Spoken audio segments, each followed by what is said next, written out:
Good morning.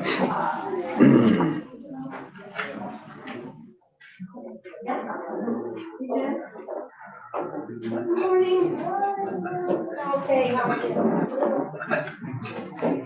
Good morning. Good morning. Jen, why don't you just grab that book there, please? Good morning. This is Senate Judiciary, Thursday, March 29th, or 28th, 2024, soon to be April 1st, before we know it. Which means we're running out of time. And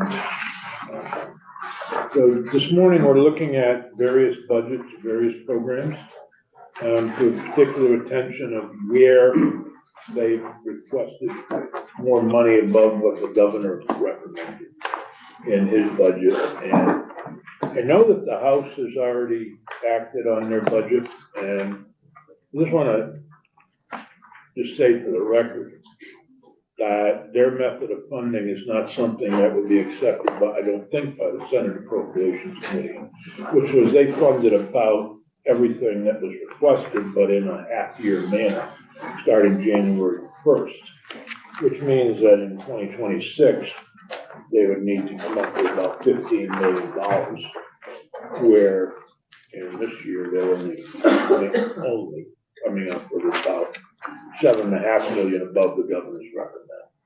So that's our dilemma, is that they've used a different method than I think, and my conversations with Senator Kitchell is it's not going to happen on our side. So as we make recommendations, we may have to make tough choices where they've funded things that we just won't be able to. So I don't know what our box will be in terms of total money above the governor's recommendation, but it won't be 14 million or 15 million. Hopefully it'll be 8 or 9 million. Anyway, with that said, Jen, please go ahead. Sure. With a focus on what is above the governor's recommendation. Thank you. Good morning. For the record, my name is Jennifer Pullman. I am the Executive Director of the Vermont Center for Crime Victim Services. With me. Good morning. My name is Carol Brochu, and I'm the Director of Finance for the Center for Crime Victim Services. And thank you for having us this morning. I know time is tight. I do want to say, with no offense to the rest of his colleagues, but it's particularly nice to see Senator Norris back in his seat. So thank you. Thank you, Jen. Yeah, we are all happy about that. Mr. Chair, would it be helpful to take 2 minutes to explain what the center generally does for the rest of the committee? It might. Thank you. The center is a very odd entity. We are one of, I think, about 5 agencies that's considered a quasi-state agency, wherein we are, again, a state agency, but none of our employees are state employees. And we receive no general funds at all to support the center, other than for us to participate in the state's mandated vision program. So otherwise, we are an agency that's really built on the special funds that we receive and federal funds that we use to pass through our agency. We administer 7 different federal grants, and we administer all of the general fund dollars that we get, which is very few that come through, and they are all straight pass through to specialized visitation programs, child advocacy centers, other direct service agencies. So the very few dollars that we do get that are general fund dollars, again, just come straight through and go out to direct services. Otherwise, we operate the Victims' Compensation Fund, which, as some of you may be familiar with, does provide support for victims of crime who have losses that occur from that crime, normally around mental health, medical expenses, loss of wages, other pieces that accrue to them in terms of their immediate loss in the amount of $10,000. That's primarily funded with federal funds, but also with special funds. So that's one of our direct service programs. The other program is our restitution program, which Senator Sears is very familiar with in terms of how we are able to support restitution for victims of crime. In some cases, being able to immediately reimburse victims of crime for losses in the amount of $5,000 if they're eligible. So that's another direct service program that we operate. The other main piece that really interfaces with our budget is our grants program. We have over 67 sub-grantees and over 261 sub-grants that we administer all throughout the state to direct organizations that provide direct victim services. So pretty much if you have victim services organizations in your county, you can count that the center is providing funds to those organizations. What makes our situation really tricky in terms of being a state agency and really being responsible for administering grants is how we get notice of those funds. So normally, if you're a state agency, you are told, well, you get this amount of money in terms of general funds. This is what you can do with it. Carol Brochu here has to work with an up and down, unpredictable source of funding, both in terms of special funds and federal funds, which have been declining for years. Special fund issue was flagged back in 2013, as Senator Sears may remember, as something that is not sustainable. And there was action to try and fix that, and I'm going to speak to that. But the special fund piece is not something that we can even get a handle on because we get those reports basically month to month. So we kind of guess what we might be seeing based on past years, but we don't know. The same thing with federal funds. We don't have a sense of what's going to be coming in from the federal government until September, October, perhaps. So we have to issue grants on the fiscal year cycle. So we are working with programs, and you'll hear from Sarah Robinson about how that works. We have to say, well, we think we can grant this out to you, but we don't have that guarantee. So we work very hard, and I'm really proud of Vermont and the center for being one of the few states that didn't spend down all the additional VOCA dollars that came in. By VOCA, I mean Victims of Crime Act federal dollars that came in an uptick. We saved that money over time. What that meant was we didn't have to make drastic cuts like other states, but it also meant that the good news for our sub-grantees, and by good news, I mean you're level funded, meant that for over a decade, our sub-grantees have not seen an increase in terms of the cost of living, in terms of other pieces that you would see happening in other agencies. So we're excited when we can say you're level funded, and they are too, but that kind of indicates where we are as a state and where we feel like we are as an agency, where in reality, it is a cut. So again, we can't administer these funds in the same way that other agencies. So that's just some context for where we're at. As far as, just briefly, if I may, Senator, last year, you all were very thoughtful in trying to help us with this. You made a change to the surcharge law, which is in 13 VSA 7282, which would move what was taking place in terms of how the surcharge was distributed, with $7.25 actually going into the general fund, would move that to an almost split between the DVSV fund and the Victim Compensation Fund. JFO had projected this might result in an additional $300,000 to $400,000 going into these funds that continue to operate basically in the red. And again, Sarah Robinson will speak about that more. What we found happened is that the courts didn't know about this. So we weren't getting any money at all. And what the courts were able to do was to kind of go back and look at what we should have done and try and collect that and begin to think about how to retroactively apply that. Unfortunately, even despite the court's best efforts, what we've realized is that we are only going to be seeing thus far about an additional $110,000 for both those funds. So even with the courts doing the due diligence to go back and see what they could fix, it's nowhere near the $300,000 to $400,000 that was predicted. So we think in our conversations with the courts that we're all on board and we all have the language that's coming over from the House that will fix that change in 7282. They're doing their best to go back, but even in going back and waiting for those deposits to completely come in, it's going to be far, far short of the $300,000 to $400,000. So Going back to your budget. Yes. So as far as our budget, we had requested the 3% in the base, which we did receive.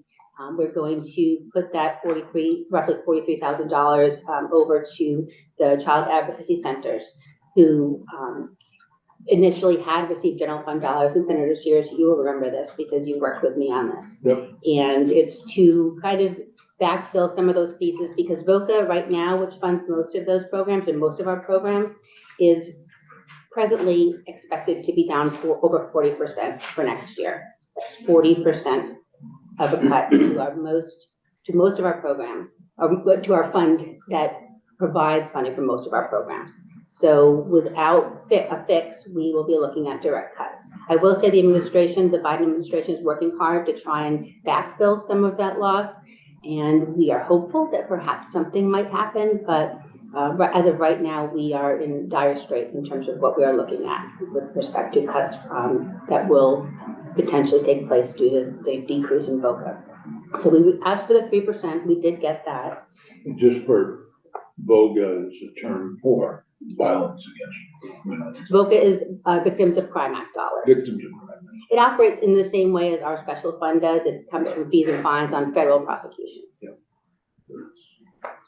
It's a federal program that starts to dwindle. Yes, and we don't know why, because it was supposed to be a priority crime victim. And there was an attempt to fix it a couple of years ago, and it didn't go far enough. So the hope is that that the administration at the federal level is hoping to backfill some of those losses. But again, VOCA has been used to support a lot of our state positions as well. And one of our asks that did not get supported by the governor, but is in some way supported by the House, as we understand it, is that we had asked for the victim advocate at the Attorney General's office, who is funded in part with VOCA dollars, that we would keep that position secure. It's not something we want to cut. It's a state position, and it should be as a state position funded by state general fund dollars. We had asked for $43,500 for the administration. Yeah, I saw that in the House bill. Yes, and the House bill, as I understand it, supported it to the amount of $40,000. Right, yeah. So we would certainly ask that this committee and that set of appropriations think about how we can begin to make sure that state positions that are core positions, especially the Attorney General's advocate who serve as victim advocates victims throughout the state, that is something that is supported by general fund dollars. And what exactly are you asking? 43,500 total. 43,500.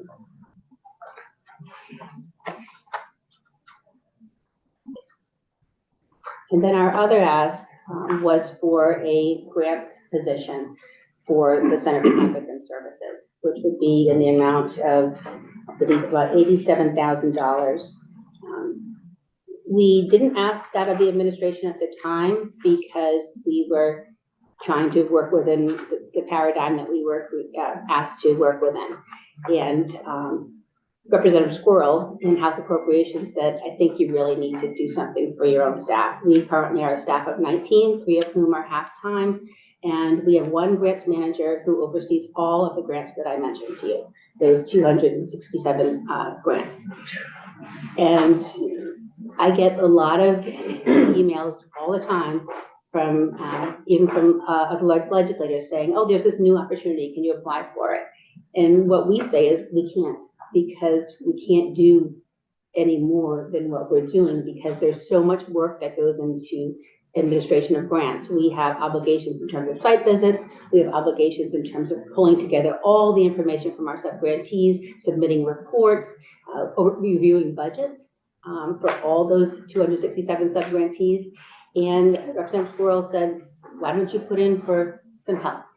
And so we did something we don't normally do, which is ask for help for ourselves, because the only way that we're going to stem this tide of this ebb that is constantly, there's not even a flow, there's a constant ebb. The only way that we can work against that ebb is to seek additional funds that we can bring into the state. So it's a very small ask relative to the many asks that you're being presented with, but it's something that we are confident will bring more money into the state if we can actually apply for these many, many grants at the federal level that we are constantly aware of, but we just don't have the person power to do.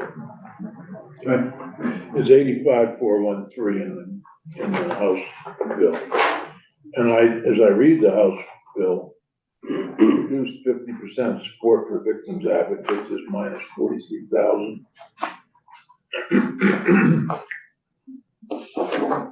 And the ways and means, And then that goes over to the AGO, Attorney General's office. 43,000 appears as subtracting 43,000 from you, putting it into the attorney. That's what you want. so what we understand that is coming over from the House is that it would enable us, it would partially fund the physician, and we would be expected to come back in next year. You don't have this yet. Okay. Okay, I'm gonna follow along here, Well, I Senator. just got I it don't this have that morning. yet either. Okay. I just got it this morning. Well, then I'll stop looking. I can have Ben make copies of it. No. Do that right now? Yeah, I don't know if you can because it's so big. I should be able to. I've just got the copy room, can figure it out. You think? I do. Okay, so go ahead now. Oh, so you have more updated information than I, of course, but our concern, again, is that What's on the floor this afternoon? So, our hope is that this committee will consider our two small asks above the administration, again, but fully funding so the AG. on this sheet, you have a minus $437,707. What does that mean? It's a pretty big. I'm looking at the back of your fiscal year 2025 budget development. Budget amount with increased revenues, 12,276. And then you have your 11,838,365, which is a deficit of 437,000. What does that mean? Do you see the same thing I'm saying?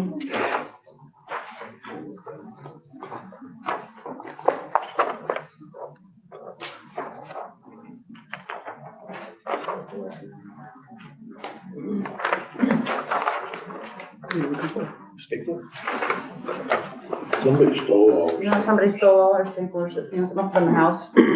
somebody in the house came in and stole. Had to be a house. Thank you. There may be some in some of the doors. Right, Senator, my door right there, my door has a staple. Why don't we put it on this end so they have it? Well, we don't want someone stealing it again, but we know it's there We now. know it's there. I'll put this back on pens.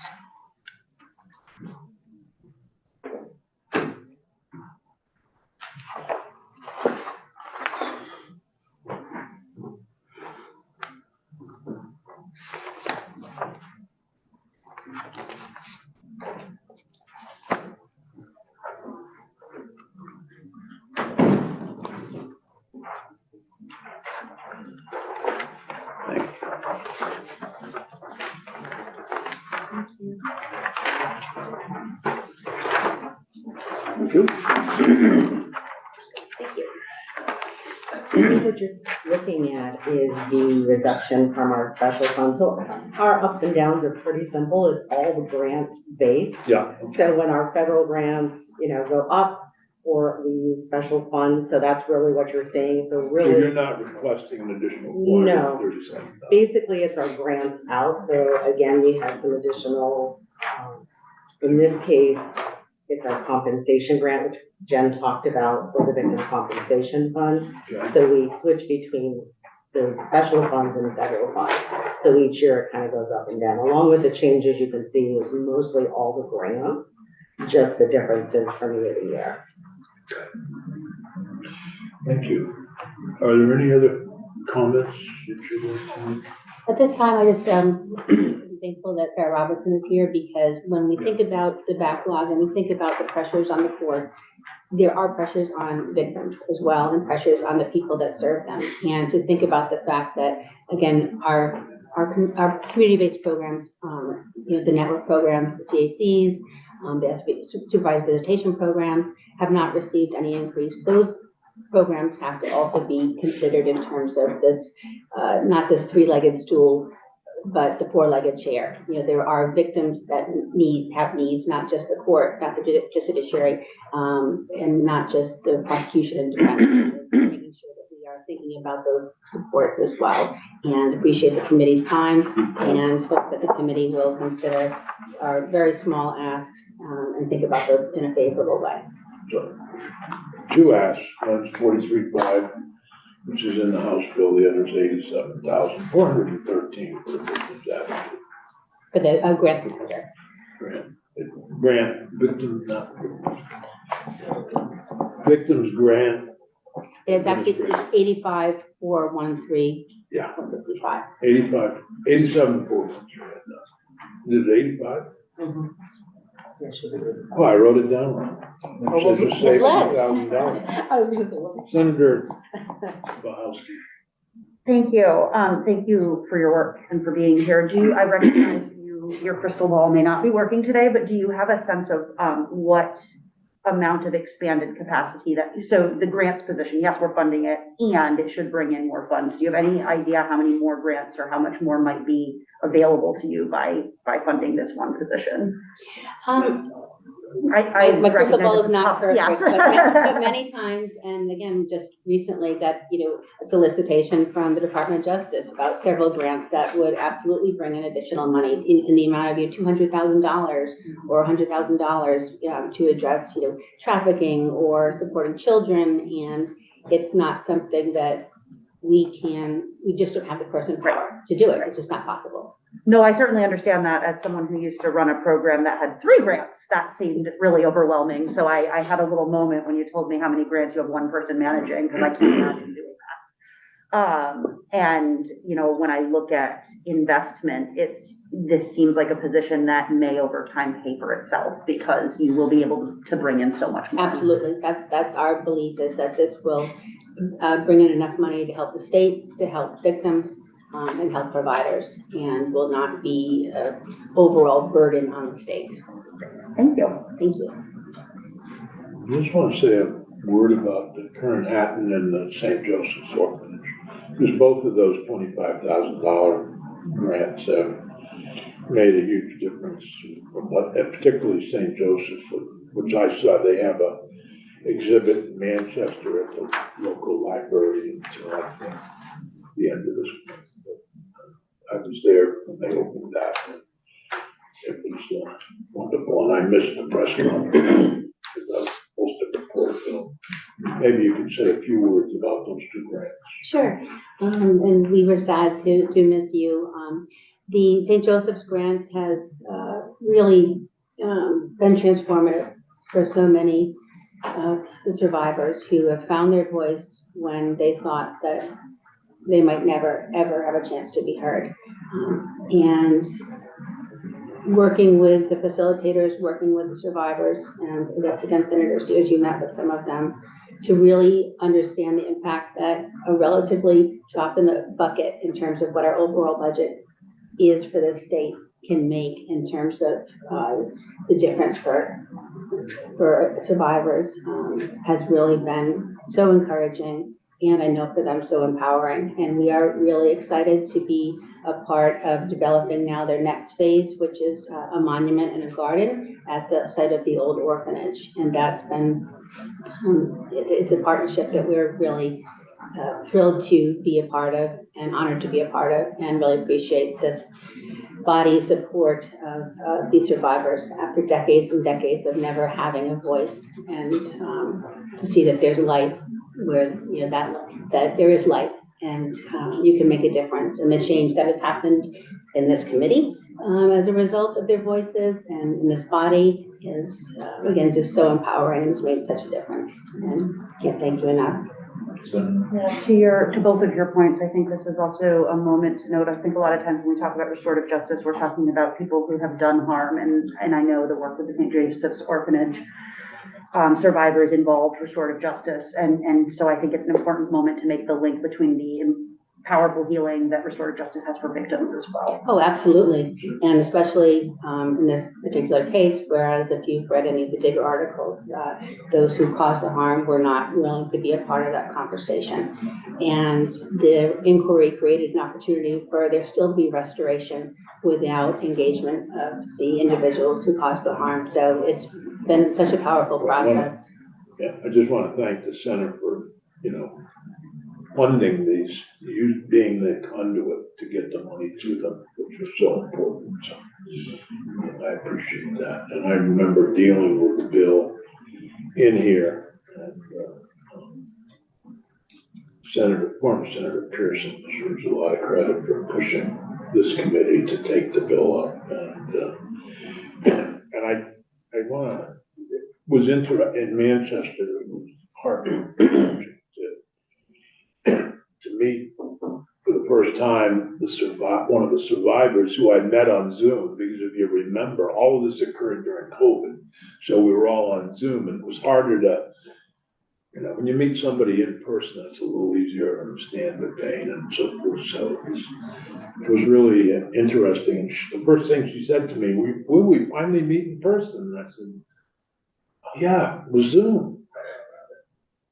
But she's doing a terrific job as being a spokesperson. And just the very idea that they had to go by numbers, couldn't use their names.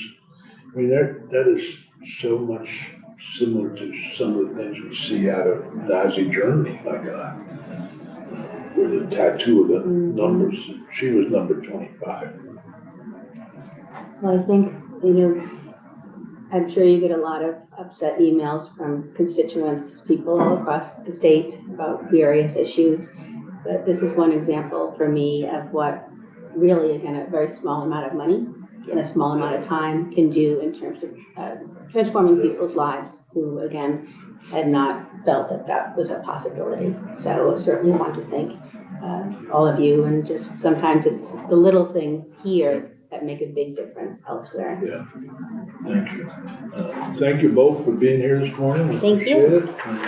And, we'll see what happens in Senate approach, and we'll make recommendations and see where we go. Next is the the next is the Network Against Domestic Violence and Sexual Assault. Usually don't come in here about budget items, usually hear about bills. Usually, so special treat today. It's good to see you all. For the record, Sarah Robinson, I'm the Deputy Director at the Vermont Network Against Domestic and Sexual Violence. And thank you so much for your time today to learn a little bit more about the budget needs of many of the programs that support victims of crime, and also people that are walking their way through the criminal or legal system, who are receiving services that support that journey through that system. So we really have two budget requests that I want to speak with you about today. And the first is around our network of domestic violence accountability programs throughout the state. Often you hear me come in and talk about the needs of victims. This is a network of programs that actually serves people who have used violence in their intimate partner relationships. Domestic violence accountability programs are independent programs who are certified by our state Council on Domestic Violence in accordance with statewide standards. And this was one of the top recommendations of both the Justice Reinvestment 1 and Justice Reinvestment 2 process, was to reinvest in these programs to assist folks who have already been identified to use violence in their relationships, with the hopes of them changing their behavior towards their partners, their relationships with themselves, and then preventing further violence. So the legislature over the past several years has made these investments. In FY24, there was an $850,000 allocation in total to support these 11 programs. With my testimony today, I also submitted a letter from these domestic violence accountability programs that serve communities across the state. So what we're asking is to clarify, it has been the legislative intent that there be $850,000 in base funding for these programs. And what we would like to happen is to clarify that this $850,000 is indeed in base and ongoing. It is not clear it's not clear in the governor's budget nor in the budget that is coming over from the House. And so we want, hoping that we could have some language in the budget that would just firmly clarify that. Are there any questions about domestic violence accountability or that request? No, there's a letter in the back Yes. of our package, from the 12 domestic violence accountability programs. Correct. Yep. And I will just say that, This is gonna be base funding and not one side. correct, exactly. And the legislature also made the choice several years ago. These programs used to be funded primarily by fines that they would essentially charge participant fees to folks engaging in this programming. We changed that because people weren't participating, number one. Number two, it seemed unfair. Not the right thing to It's the do. only program where you had to pay other than crash. I guess you still have to pay to be crashed. Yes. And we think it's a great thing that the fines were eliminated, but we do need the base funding clarified. So we provided some potential language for you to consider for the budget. And the second is to address, as Jennifer and Carol spoke to, the special fund. So the Domestic and Sexual Violence Special Fund was established in 2008. Thank you, Senator Sears, to your leadership. And it's administered by the Vermont Center for Crime Victim Services. It is truly the primary state funding that flows to our member organizations across the state. And the revenues for the fund are currently comprised of two revenue sources. One is a surcharge on criminal and civil judgments, and the other is a portion of the marriage license fee. For the past 5+ years, there have been deficits in that fund annually. And the legislature has looked at many different Band-Aids for addressing that, usually with one-time funds every year. We've come to the legislature and asked you to fill the deficit to prevent cuts on July 1. There was also the attempt last year to change the way that the civil and criminal fines and judgments were levied to increase revenue. And you also passed a 2-year temporary increase on the marriage license surcharge as well, that is due to sunset at the end of next year. Despite those efforts, we're still looking at over $300,000 deficit in that fund this year. The House has included $300,000 in one-time funds in H880 to backfill this deficit in the Domestic and Sexual Violence Special Fund. And so while we would like to preserve certainly that those one-time funds, our most important request is that we really truly believe that the fund needs a new permanent and dedicated source of revenue that is not reliant on a declining source of revenue and is not reliant especially on court fines and fees. So we have in 2022, the Joint Fiscal Office authored a report on special funds that fund victim services. In that report, they highlighted several potential revenue sources, including a surcharge on alcohol. They also offered firearms. So we have proposed some potential language on the second and third page of the memo that I submitted today to have the Joint Fiscal Office just look at some estimated revenues, which would result from several surcharges. That would be a percentage of the tax due on the sale of alcohol, cannabis, a transfer from the Sports Wagering Enterprise Fund, or a surcharge on the manufacture of firearms parts or ammunition. Simply for this committee and for the Ways and Means and Appropriations Committees and Finance Committees to be able to look at that next year and determine what could serve as a new dedicated permanent source of revenue for that fund, so that we are not coming back to you every year looking to fill a hole and nervously hoping that our member organizations are not anticipating cuts on July 1. I think if you were to have a conversation with Senator Cummings, it might be helpful. Okay. And if you wanna have that with me and her, Okay. that's fine with me, if you wanna set something up, but I think before we jump too far into that realm, we should at least make her aware of what language might be coming in. Thank you, I appreciate that, and I'd be more than happy to do that. There's nothing she hates more than surprises. Okay. So that's it, those are our 2 requests. Let me ask you about the base funding, Yes, and a connection with justice reinvestment. yes, You know, it's like ongoing, but there's no guarantee year to year what's gonna be in the justice reinvestment money. And the more people that are detained, the more people that are kept out of state because of remodeling in the correctional facilities, all that results in less money in the justice reinvestment. You know, again, you're asked to rely on some unstable methods, and so I kind of agree with you, whether it's the sports wagering, I don't think I'd take all of them, but whether it's sports wagering, which seems to be doing better than it anticipated, or cannabis. Although, you know, there's a lot of people looking for those ones, but at this point. What is the most connected to domestic violence of those funds that you mentioned? it's a good question. I would say that, there are dotted lines to all of them. That there is no perfect revenue source, and including the revenue sources that we have now. I remember having a conversation in Senate Finance last year about the appropriateness of using the marriage license surcharge, and people having concern about kind of what policy message that's sending.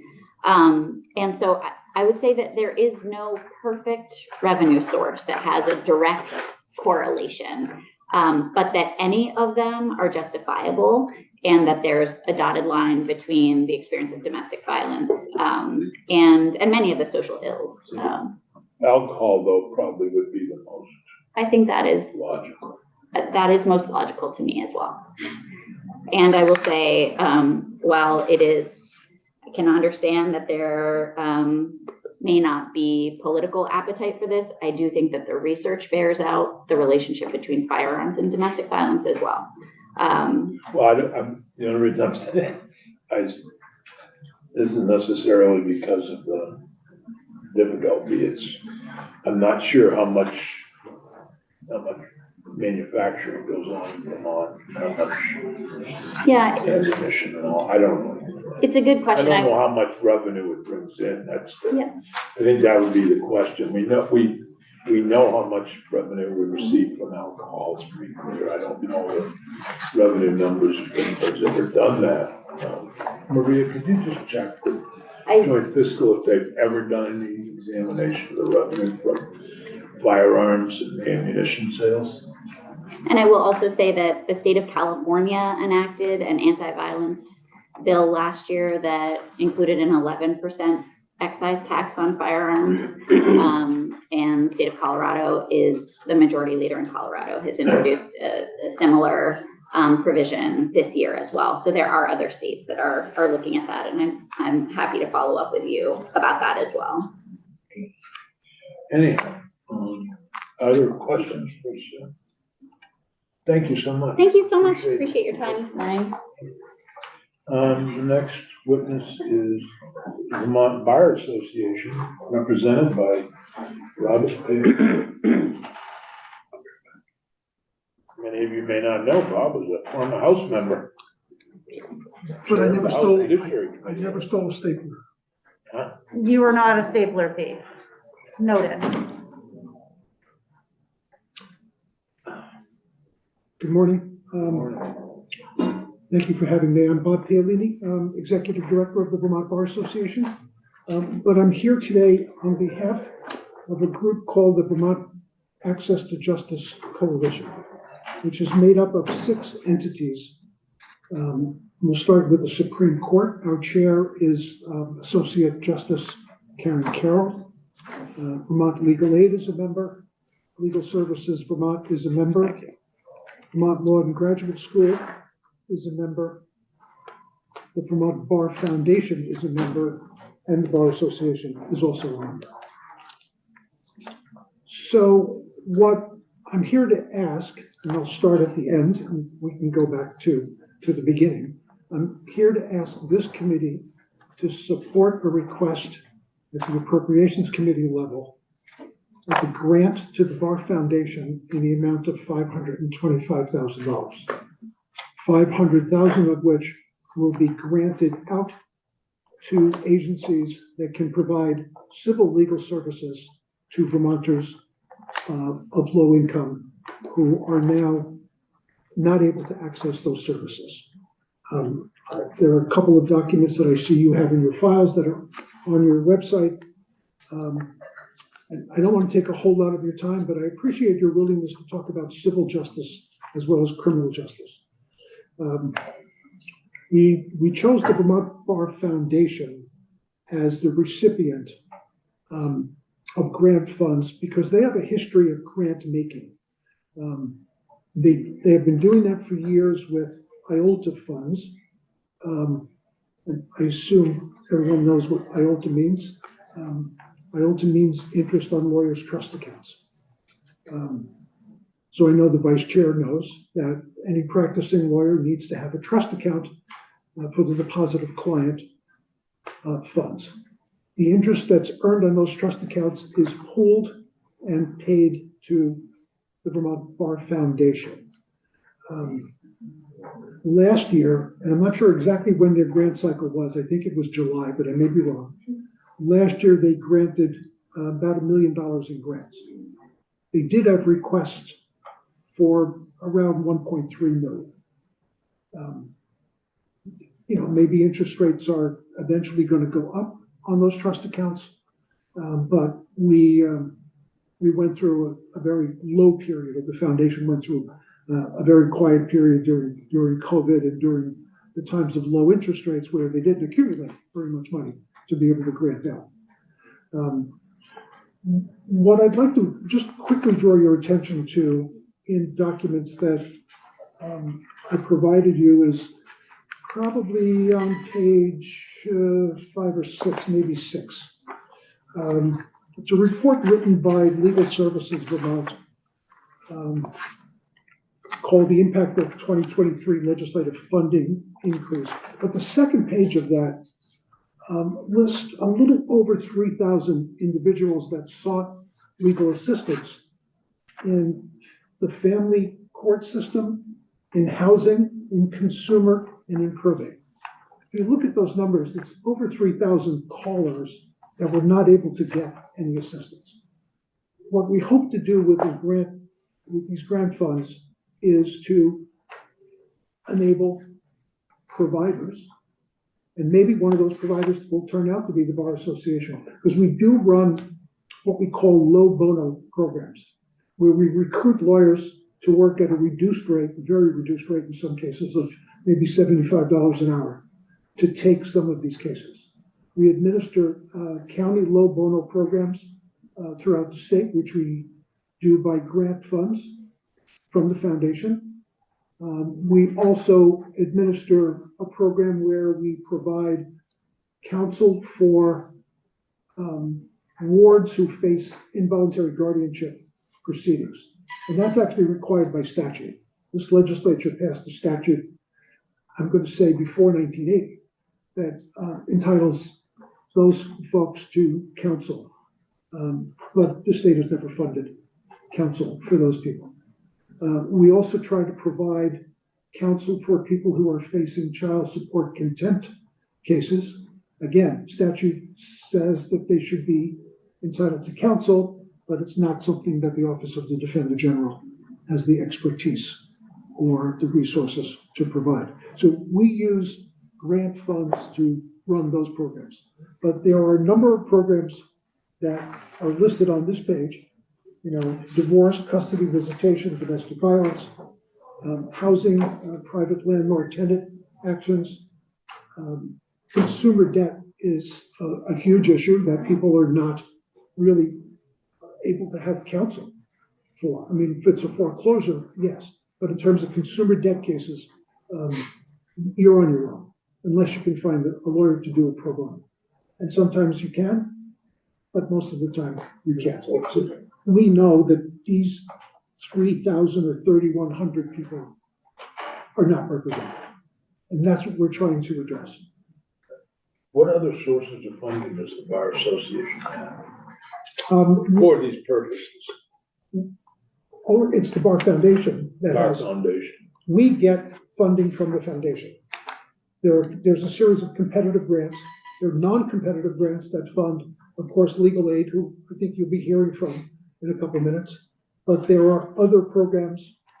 I don't know if the network applies or gets any of that money. There's a group called Have Justice Will Travel. I know that group, I don't, I'm not, that's the only one I'm familiar with. Yeah.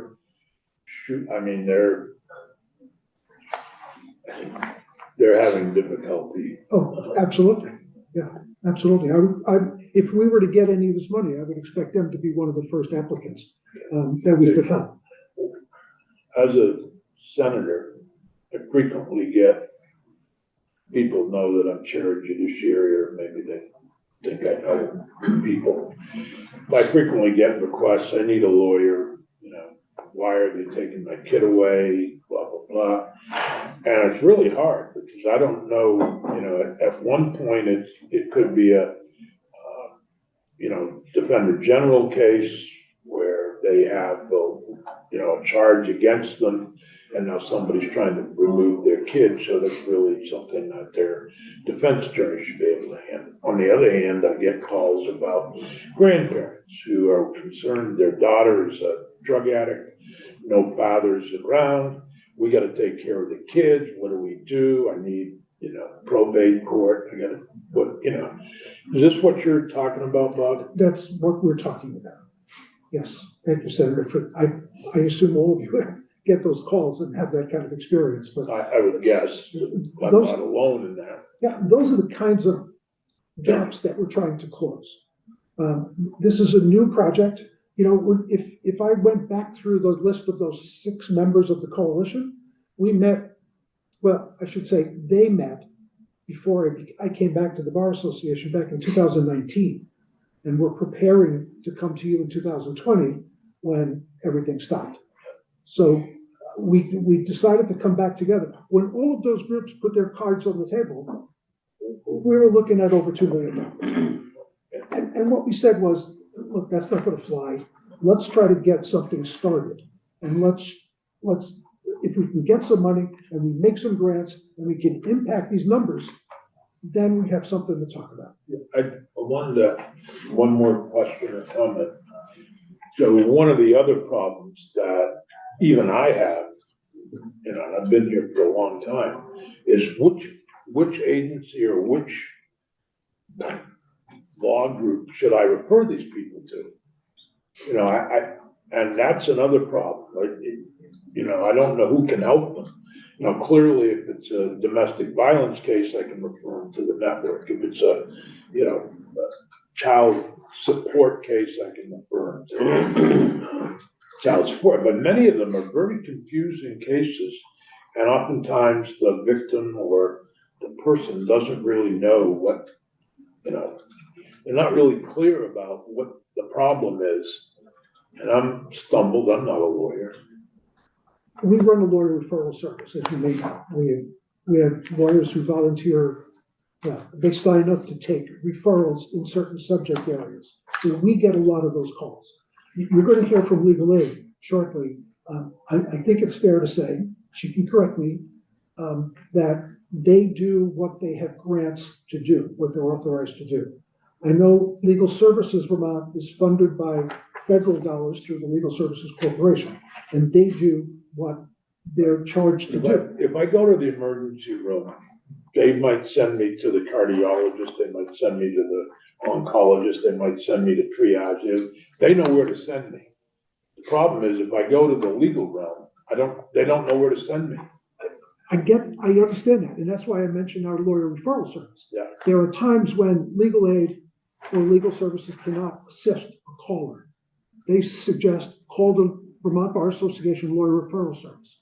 But it's not a pro bono program. We get those calls. We try to find volunteers. Sometimes we can, but most times we cannot. Senator Bauhausky is chomping at the bit. Yeah, well, I mean, to your point, Senator Sear, as well, I know you're not a lawyer, you have spent quite a bit of time on this committee and know a lot about how the system works, and if you don't know where to go, I think about the people that I'm seeing represented on, I think, page 6, you know, the people struggling with domestic violence or losing their housing, they surely don't know where to go. And as I'm looking at this list you've made of the calls that are coming in and outside of the scope of your normal practice, obviously the $525,000 is not going to cover all of this. How would you prioritize this list? That's actually a question for the board of the Bar Foundation that would make those grants. They would, I hope, and this is what we've agreed to, is that they would look at the need, the expertise, the geographic area, and determining how to make those grants. That's the best thing. I can't answer for them, but I think that's how it would work, because that's what they do now. So that's what I expect. I think we can make a dent. No, we can't solve those 3,000 problems. No. But I think, you know, if come July 1st or January 1st, we have 3 new judges on the bench, things are gonna start to happen. But things are happening now where they're eating away at that backlog. And it's not just a criminal case backlog, because judges do everything. So I think if we have more judges, we're gonna have more of these cases become right and get ready for hearing. Well, I also imagine, I mean, these are the 3,000 people that found their way to your lawyer referral service. I suspect there's many more than 3,000 that never found their way there. So I think this is probably just the tip of the iceberg of the And problem. we're actually working on that now, because there are people, and the last time a study was done was 2019. It was done to satisfy the Legal Services Corporation's grant requirements, the federal agency.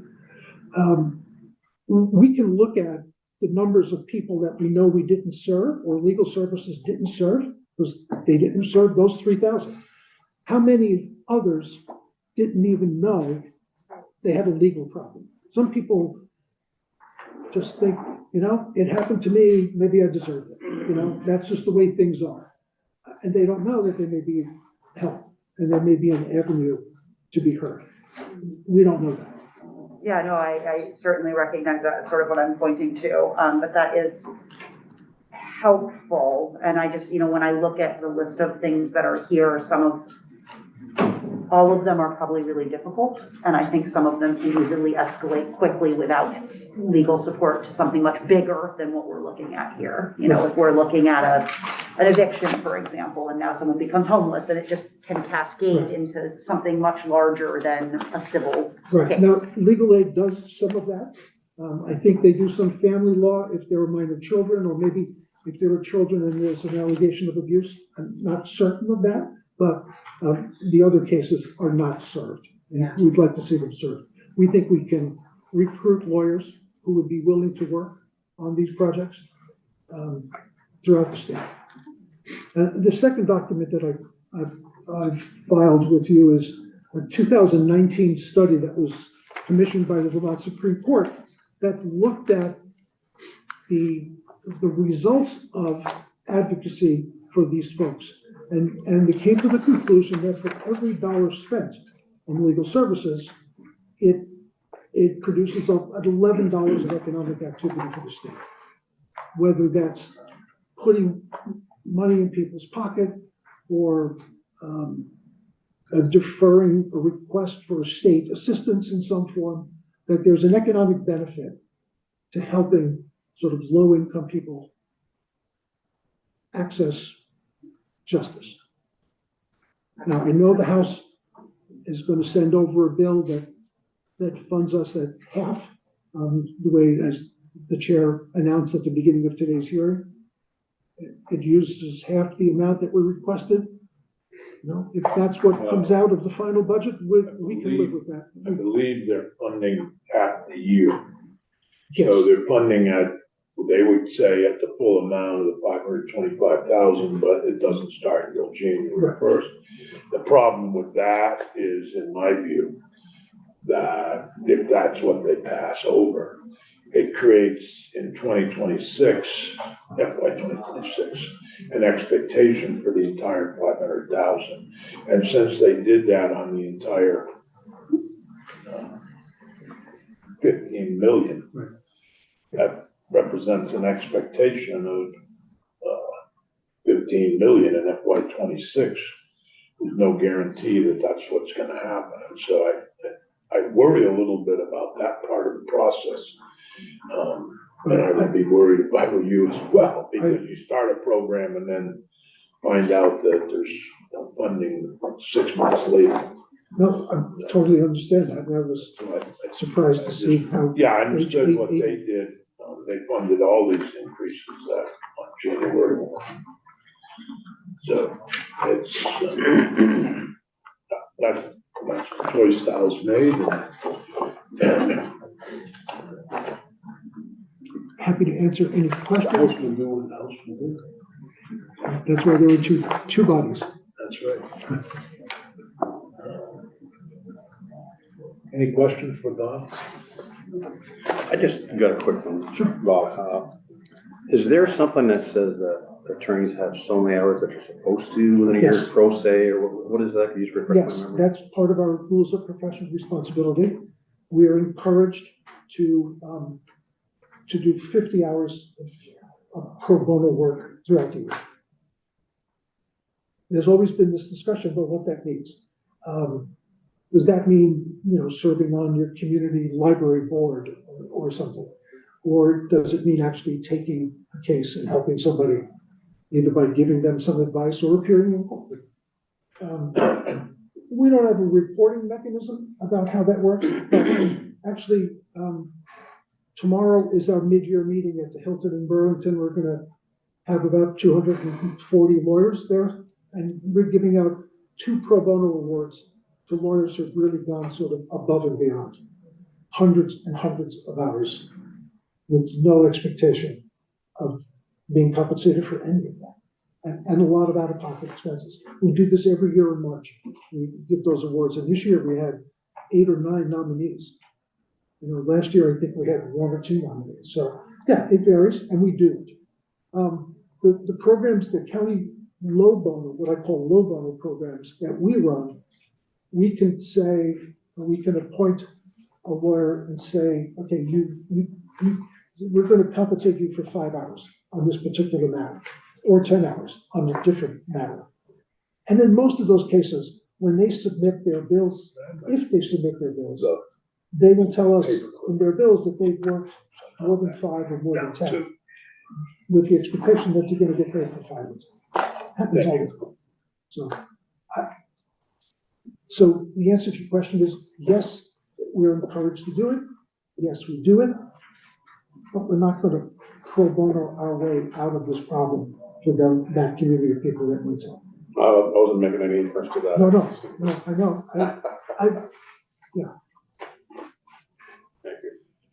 Any other questions for Robert Taylor? Bob, thank you very much. Thank you, Bob. Bob. All of you. And our next witness is Vermont Legal Aid. Vermont Legal Aid is not the big. Hi, But I good lost my morning. agenda, so where did I? It's somewhere here. Thank you. So for the record, my name is Yasmin Dweedar. I'm the executive director at Vermont Legal Aid. I just want to thank you for having me today. I'm hoping, Senator Sears, we can connect offline, since I'm hoping to actually come down to Bennington for a visit along with our sister organization to do a needs assessment, and then also meet with the community and figure out how we can expand those services there. I've already spoken with Senator Hashim. I'm heading down to Brattleboro. I'll probably make my rounds around the table to meet with all of the different communities in Vermont. But it's very important for Vermont Legal Aid to be able to expand legal services, particularly in underserved areas. And I actually moved here 7 months ago when I took on the role, and I was very intentional about living somewhere other than Burlington, which seems to be the center of the universe in Vermont, but I moved to the Northeast Kingdom. And one of the reasons I moved out there, in addition to its beauty, is also an understanding that it's one of the underserved communities in Vermont. And so I'm on a particular mission to seek out all of the underserved areas within Vermont and to expand our services for those communities. Would it be helpful if I gave an introduction to Vermont Legal Aid and the work Yeah, that we please. did? Yeah. So we're a 501c3. We're a nonprofit that serves the entire state of Vermont, and we serve in various, we provide legal services in various areas, including housing, health, education, employment, civil and individual rights, benefits, assistance for victims of crime. We assist with disability law, elder law, mental health. So we have a number of projects that span across various areas to provide legal services for Vermonters. And I'm here today to make a request, in addition to the governor's recommendation, for 1.3 million.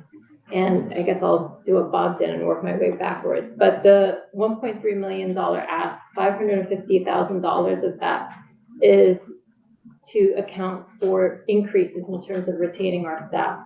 And so with every single year when organizations they refer to it as level funded, what ends up happening is if there's no increase in funding, it sets us behind because the cost of living increases, and we have to also provide an increase to be able to maintain our staff so that they can be able to live and work within the state of Vermont. And so I consulted with our finance team, and the projection was about $550,000 just to be able to maintain our staffing. The additional $730,000. When you say 550,000 to remain competitive or to retain staff, because cost of living increases, health insurance increases, rent increases, everything increases every year. And so that's the amount that we would require just to be able to sustain staff and operations. how far below are you from the salaries that are paid by, for example, the Attorney General's office to various attorneys that serve state government various areas? I'm not talking now about the Attorney General or any of the chiefs, but just the regular attorneys. Do you know? This is actually a point of discussion for us right now. We have a compensation committee where we discuss increases in salary. And while I don't have exact numbers and we're doing research around it, I know that we don't quite meet the state salary. I don't think we're too far off, but I don't want to misstate it. We're currently looking into that. The Defender General, when he was in here, was mentioning that in terms of his staff, to be competitive, not only with the state, with their state employees, in a sense, to be competitive with the private legal world. What some starting people were getting in Boston or wherever they can go, graduates from law school are no longer staying in Vermont. So. Well, it is hard to recruit attorneys because while we're in the New England area, other markets are much more competitive than Vermont, and so folks are making the move over. But I think, and actually, just recently we had one of our staff members move to the state, and it was a significant salary increase, and that was a pivotal point in the decision to make the move and transition outside of Vermont Legal Aid, even though they love the work. And it's hard to work within nonprofits because funding is so limited, and we know that funding is limited within the state of Vermont also, which is why we were very conservative in our ask, because, you know, if it were up to me, I would ask for more than 1.3, but I'm trying to pick the fires. I interrupted you. You were on to the 550,000 to retain staff, and then you started on the rest of it. Maybe you. Right. So. Sorry for No. putting you in the middle. I was just getting excited by our conversation because I want to be able to give you all the information you need to be able to make an informed decision. But the other amount, the $730,000, we consulted with our finance team, and the issue we're running into right now is, as you may know, we're in a housing crisis. And two of our critical projects that provide housing services, specifically foreclosure defense and eviction defense, are scheduled to lose funding in fiscal year 25. So that's the issue we're running into. Our eviction program, for instance, had some federal funding, but that's drying up. And they've been spending down the money at a much quicker rate than anticipated, which makes sense given the increase in evictions. And so there's been an increase of approximately 400 evictions year over year. And although our eviction team sends out notices to an outreach to all the folks who are served with eviction notices, we're not able to serve as many folks as we would like to serve. And thinking in the grand scheme of things, if these two projects were to disappear, it would only exacerbate, I think, the housing crisis. So when it comes to evictions, in fiscal year 23, we were at approximately 1,900, and we're on track towards 2,200. And with respect to foreclosures, even though last year it was reported that there were around 400 foreclosures, there was some homeowner assistance that was happening. And that funding has dried up. And so we actually anticipate that in the coming months, probably around the summer, that there's going to be an uptick in foreclosures, because it takes time to be able to file a foreclosure. And so doing an estimation of that, we think that there's going to be an uptick in foreclosure cases. My guess is we're gonna see a lot of foreclosures, given the property tax increase that's gonna hit a lot. Which is adding to the problem. And I mean, poverty is at the root of a lot of the issues that plague us, including the whole issue with the backlog in the judiciary. But it's our position that funding legal services actually not only helps empower these folks and helps them understand what their options are and helps keep them housed, but also helps support your priorities, which is to help reduce the backlog within the courts. Our guesstimation is that it's about 70% of the docket involves foreclosures, evictions, and then consumer debt. That's a huge portion of the docket, and a significant portion of that is housing. So foreclosures and evictions. And the problem is, and by way of background, I actually was a law clerk, and so I've served in the courts, and I know what it's like to have huge backlogs. Just last week, I was observing a hearing, and it involved pro se litigants. And I'm sure folks who practice within the legal world are familiar with this, but it took 45 minutes of the court's time to begin a hearing with a witness that was trying to ask one question. And the judge was trying to help her ask it in every which way, and ultimately decided, listen, we're gonna need to adjourn, and we need to figure out if you can get legal assistance to be able to help with this, or, to appear in person to help them with their exhibits and whatnot. But if you think about it, 45 minutes dedicated to just trying to ask one question is a huge burden on the courts. And then if you try to even turn that into a hearing, that's an even more significant amount of time. And I've spoken to folks about doing studies around what the impact is on the courts when folks are not represented, and hoping to get data back about that. But specifically within the housing context, when folks don't have representation, they're at higher risk of becoming unhoused. And the $730,000, that's the projection to be able to sustain two of our projects, which is the housing foreclosure defense, and then also our eviction defense. So that's what brings our total to the 1.3 million ask. Obviously, there are a lot of our projects that require support in a lot of underserved areas. I know today we focused a lot on victims' rights. I mean, we have a victims' rights project that can use funding. All of our projects do incredible work, and we're definitely not meeting the needs of the folks who are reaching out to us. Like Bob pointed out, 3,000 callers not receiving assistance. We're pretty much in the same boat, about 3,000 callers not receiving assistance, and the bulk of the callers are in housing. Sorry, quick question. Did you say that the 730,000 was within that 1.3 million ask, or Yes. is it in addition? Okay. Just wanted to make within sure. the $1.3 Thank you. million ask.